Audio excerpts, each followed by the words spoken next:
All right, Mission Impossible 8, I think it is. The Final Reckoning is out, and look, I was looking forward to this movie for a while. I'm a big fan of the Mission Impossible franchise, and this kind of ended up with a whimper. It's well, one, I didn't realize it was. I thought it was Dead Reckoning 2, but they changed it to the Final Reckoning, which was weird. And then when you go back and look, it's Dead Reckoning, and then Final Reckoning. So it's like, okay, that was kind of goofy. But yeah, look, it basically picks up directly from when the last one ended. They're trying to kill the Entity, which is an AI super weapon that is trying to take control of all the world's nukes. And if they don't get there, it's going to nuke everybody. So Ethan and his team have to work against Gabriel, who was the semi-villain of the last one, working for the Entity and failed the Entity. So the Entity kicked him out and now he's gone rogue. So he wants to control it. They're trying to get the Entity source code. So obviously Gabriel can control it. Ethan wants to destroy it.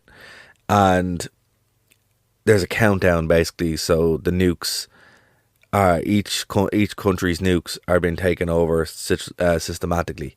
And the last one holding out is the US. And if the US gets taken, the nukes will be fired. And that's it. That's game over, basically. It's, you know what it is, right? When I was watching this movie, it felt very like Terminator. Like the Judgment Day, Skynet going online kind of thing. So I know I'm not the only one to say that. A couple of people have said it, but it's like, yeah, it really, really felt like that's what they were doing. And look, that bit is pretty cool. If this had been like a Terminator prequel or something like that, it actually would have been pretty cool. But as a Mission Impossible movie, I don't get me wrong, look, in my opinion, the first two movies are kind of lame. From the third one on, they're some of the best action movies you'll see, period. I really liked the last one, actually, a lot. It went all around the world. I had some really cool set pieces. This one, even though it was so expensive to shoot, and a lot of that was because of COVID, it just was very boring. Very boring. It's a very long movie, but that's fine. It was like a 2.5 hour, nearly 3 hour movie. There's one or two set pieces, the deep diving to go get the source code of the Entity, and then the plane sequence with the biplanes. I thought that was very boring. It didn't have the scope. It didn't have the big moments and the spy face swapping, that kind of thing, the big escape plots. And it also seemed to rely on a lot of things just happening. Like, they were kind of like, oh, you need to be here exactly, and I don't want to spoil it, but it's like you need to be at this exact point, and if you're off by a second, everyone dies. And you're like, okay. And that happens like 4 times in the movie, and you're just like, listen, I get that he's the best spy ever, but it crosses the line and jumps the shark very much the way Fast and the Furious did. Now, here's the thing.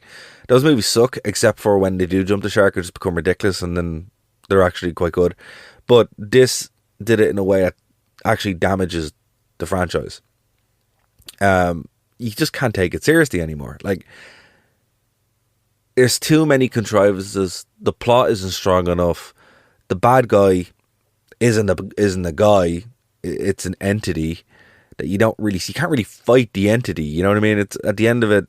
You know, it involves a USB key and it's a whole thing. But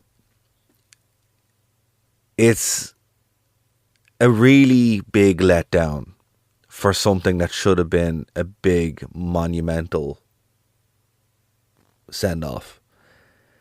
We get some deaths.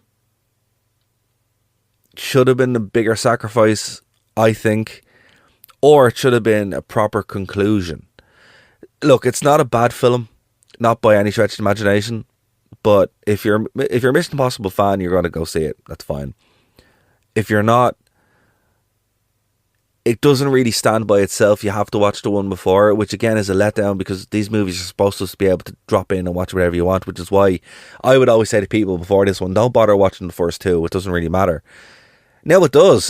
They bring back stuff from the first and second movie and you're like, okay, well, I guess they do matter now. But in my opinion, if you just want to watch this series, watch from 3 up until Dead Reckoning, even if you want to skip that one, and you won't be disappointed.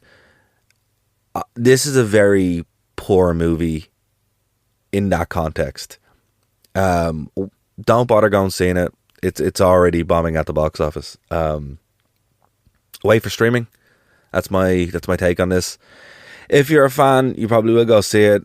It's just, it is what it is. It wasn't very good.